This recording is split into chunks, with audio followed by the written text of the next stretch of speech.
برادران بسیار محترم، علما، بزرگان، قماندانان و مجاهدین بسیار عزیزی ولسوالی پنجشیر، السلام علیکم و رحمت الله و برکاته. و بعد، برای من جای بسیار خرسندی است که در این سفر که غرضی دیدار شما عزیزان به منظور تهنیت و تبریک از پیروزی های اخیری که در ولایات کاپیسا و پروان و شمال کابل صورت گرفته، با برادران بسیار عزیز و ارجمندمان، برادر بسیار عزیز جنرال صاحب عبدالملیک خان، رهبر جنبش ملی و اسلامی، و برادران که همراه اینها هستند و از جمله برادر بسیار عزیزمان قماندان صاحب عبدالغفار که از چهره‌های معروفی جهادیمان هستند، و برادرای دیگر و عزیزمان از نماینده های حزب وحدت و سایر برادرانی که در شرایط حساس از شما و از پایگاه بسیار پر افتخار و افتخار آفرین مجاهدینمان در ولسوالی پنجشیر دیدن به عمل می آوریم. در آغاز پیش از همه بروی همه شهدای عزیزمان، آنهایی که در دوران اشغال و حمله دشمن در ایام جهاد و هجرت شهید شدند، و آنهایی که بعد از تشکیل دولت اسلامی در دوران توطئه‌های مسلسلی که یکی بعد دیگر و توطئه فعلی که تحت ابا و قبای به نام طالب به میان آمد و تعداد زیادی از فرزندان بسیار صادق و مخلص و مجاهد ما از جاهای مختلف کشورمان، مخصوصا از پنجشیر، از ولایات پروان، کاپیسا و شمال کابل شهید شدند. بروی همه ایشان اتحاف دعا میکنیم و این پیروزی ها را به همه مبارکباد میگوییم، در حالی که از پیروزی های اخیرمان در پروان و کاپیسا یادآور میشویم.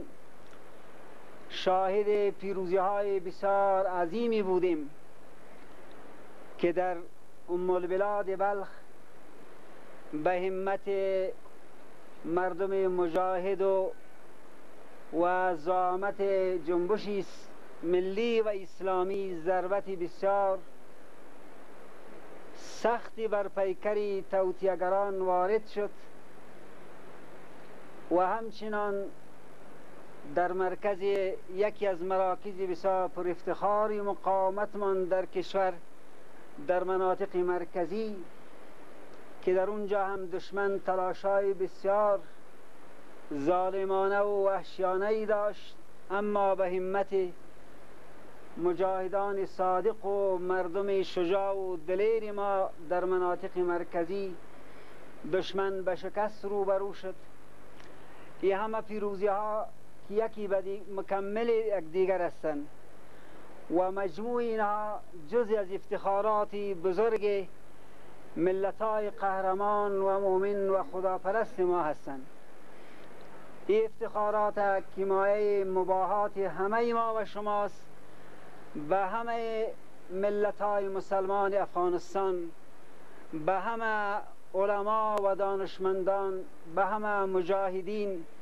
و مردم خداپرست کشور عزیزمان مبارکباد میگویم. البته در تاریخ معاصر افغانستان نقاط بسیار روشنی و ارزش‌های بسیار عمده‌ای تبارز نموده. ما و شما چهره‌های خائن و افراد و اشخاص خائن در کشور دیدیم. ما می‌بینیم که در صفوف مختلف، چه در میان سیاستمداران و چه در میان کسایی که در آبا و قبای علما هستند، چهره‌های مختلف و اشخاص مختلف را ما می‌بینیم. تعدادی از علما را می‌بینیم، مقایسه می‌کنیم در مابین علمایمان در شمال و یکی هم نام می‌گیریم مولوی سیب موسی که در پیشاپیش علما در سنگر دفاع از دین، در سنگر دفاع از مردم افغانستان، استقلال و آزادی و تمامیت ارضی کشور، در سخت‌ترین شرایط همراه با بزرگای پنشیر و قماندانان و مجاهدین عزیزمان در روزهایی که در محاصره سختی در ایام زمستان شما قرار گرفتیم، هیچ وسیله و امکانات در اختیارتان نبود. در پهلوی قماندانای عزیزمان و فرزندای عزیزتان در پیشاپیش علمای ما ریش سفیدا و بزرگها قرار گرفتند. مولوی سیبای پنشیر فتوا میتن که ما با شکم گرسنه می جنگیم، اما در صف مقابل میبینیم مولوی حقانی در پیشاپیش لشکری غدر و خیانت قرار میگیره و به خاطر سرکوبی ملت خود پسترین اعمال انجام میده. و به می شکل افرادی را هم میبینیم که یک روزی به نام در صفوف مجاهدین جای گرفته بودند، یا عناصری هم که در چهره‌های دیپلمات و سیاستمدار بودند، اما در امتحان اخیر دیده شد که تعداد زیادی از این عناصر در خدمت دشمنای آزادی و استقلال و تمامیت ارضی کشورمان قرار گرفتند. پس این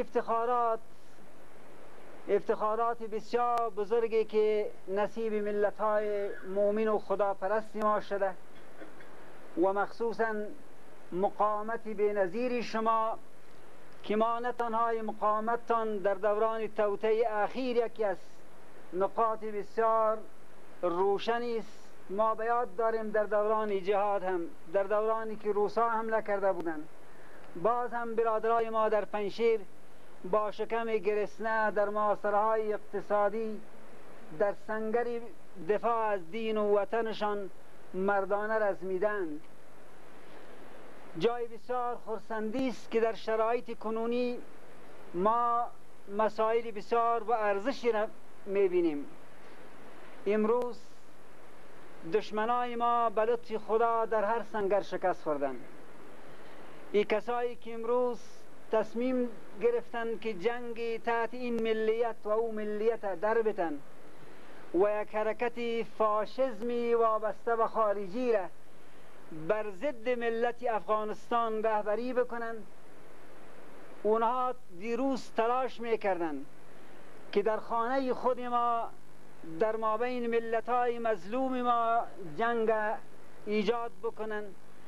اما خدا را شکرگزار هستیم که امروز ما میبینیم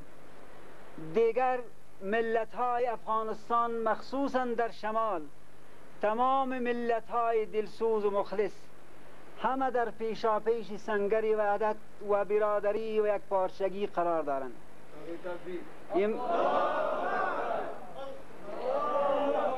امروز ما میبینیم که برادرای عزیز ما در جنبش ملی و اسلامی، رهبری جنبش در میان ما به عنوان یک قهرمان وحدت و یک پارچگی قرار دارد. ما امروز میبینیم نماینده های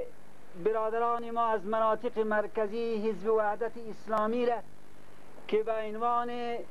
چهره‌های بسیار تابناک در جهت وحدت ملی و اسلامی در افغانستان نقش اساسی خود دارند. در پهلوی سایر پیروزی ها یک پیروزی بسیار بزرگی است که به لطف خداوند دشمن یقینا سخت امروز دچار وحشت است. شیاطینی که سالها توطیه ریختند که تا این ملت ها را دستش در گریبان یک دیگر قرار بتن و یکی را بر ضد یک دیگر در جنگ و کشمکش قرار بتن، اما امروز این شیاطین یک سر مایوس شدن. امروز به لطف خداوند در شمال وحدت و یک پارچگی اخوت و برادری وجود داره. امروز در مابین ما برادران ما که دیروز احساس میشد که از هم دیگر دور هستیم بدون دریافت کدام امتیازی، همه چیز خوده، همه امتیازات خوده، تنها به خاطر رضای خداوند یک پارچگی و همبستگی ملیت‌های خود دفاع از افغانستان به خاطر نجات کشور عزیزمان، اینها در پهلوی همدیگر همه قرار دارند. برای ما و شما در ولسوالی های پنشیر جای بسیار خوشی است که امروز شاهد یک پارچگی و وحدت در این منطقه هستیم که همه برادرها نه تنها به خاطر اظهار تبریک و شریک شدن در این خوشی ها و اظهار همبستگی آمدن، بلکه نشان میتن که همه یک پارچه متحد برادر و در یک سنگر هستیم. یقینا جبهه متحد اسلامی که برای نجات افغانستان تشکیل شده، دولت اسلامی افغانستان، همه ملت‌های مؤمن و خداپرست در شمال افغانستان خواهان وحدت ملی افغانستان هستند. ما هیچ وقت نخواستیم و هرگز هم اجازه نخواهیم داد که به نام پشتون و تاجیک و ترکمن و هزاره و ازبک جدایی و تفریقه ایجاد شود. اما هستند دسته های ناپاک، افرادی وابسته به خارجی ها که میخواهند با حرکت های فاشیستی خود افغانستان پارچه پارچه بسازند، جنگ در مابین ملت ها ایجاد بکنند و چیرهای تابناک علمای ما را خدشه‌دار بسازند. به لطف خداوند کی توطیه ها در صخره شکست ناپذیر شمال تمام شاخ توطیه ها در هم شکست و امروز ما شاهد هستیم که تمام توطیه ها یکی بعد دیگر در هم شکسته. البته ناگفته نگذاریم که همه مذاهب افغانستان، همه ملت های افغانستان در شمال، در مابین ما رهبر بسیار محترم فرقه اسماعیلی جناب سید منصور آقا نادری، برادران ما حزب وحدت که البته اونها نمیتوانیم اونها را تنها نماینده برادرای شیعه خود بدانیم، بلکه نماینده تمام ملت های مظلوم همه اینا هستند. همه به لطف خداوند در یک صف و یک سنگر بر ضد تمام توطیه ها و توطیه‌گرها قرار دارند. ما در حالی که یک بار دیگر این پیروزی های اخیره به فرد فرد شما، به همه ملت افغانستان، به همه مجاهدین، به خود و همه برادرها مبارکباد میگویم. جای بسیار خوشی و هست و باید از پروردگار خود ما باید شاکر بوده باشیم که برای مردم ما در شمال افغانستان الطاف بی پایان خداوند لطف و عنایت فرموده. نعره تکبیر! نعره تکبیر! نعره تکبیر! شما شاید همه شاهد هستین که توطیه ها میخواستن افغانستان به کلی به یک پایگاه خارجی و دشمنان افغانستان تبدیل بکنند، افغانستان به شمال و جنوب تقسیم بکنند، سنگرهای جادی را نابود بسازند، استقلال و تمامیت ارضی افغانستان از بین ببرند. اما به لطف خداوند به همت شما علمای بزرگ و دلسوز، شما پدرای بزرگوار و با ایمان و فرزندان سنگر نشینتان که همیش در سنگر قرار داشتند، به رهبری برادرای بسیار عزیز از قماندانها و فرماندهان بسیار ارجمند و عزیز از فرماندهان برادران ما در شمال افغانستان، سرانجام تمام توطئه ها یکی بعد دیگر ناکام شد و امروز شاهد پیروزی های بزرگی هستیم و از بارگاه اقدس الهی به دست دعا نیاز میکنیم که خداوند این پیروزی ها را تا به کمال برسانه، دشمن در همه جا به شکست روبرو بسازه، تمام ولایات کشور از لوث دشمنان دین و میهن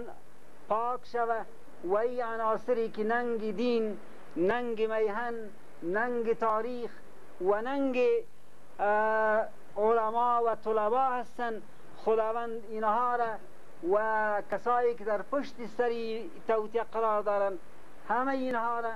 در همه جا به ناکامی روبرو بسازه و افغانستان عزیز ما را از این مشکلات جنگ نجات بده تا وارد مرحله بازسازی و آباد ساختن کشوری عزیز خود شویم و از نعمات امن و امنیت همه بهره‌مند شویم و از مهمان نوازیتان و از اینکه شما چند روز زحمت کشیدین و منتظر بودین و برادرای عزیزمان که از جمله برادرای جناب ملک خان، جناب آقا سید منصور نادری و برادرای حزب وحدت هم وقتی که تصمیمی مبارکبادی در اینجا گرفته شد که بیایم، همه آرزومندیشان بود که یک جا حرکت بکنیم که به لطف خداوند همه حال یک جا با شما میبینیم. خداوند همه ما و شما را در راه خدمت به دین، به مردممان، به وطن عزیزمان توفیق عنایت بفرمایه و السلام علیکم و رحمت الله. نعره تکبیر! نعره تکبیر!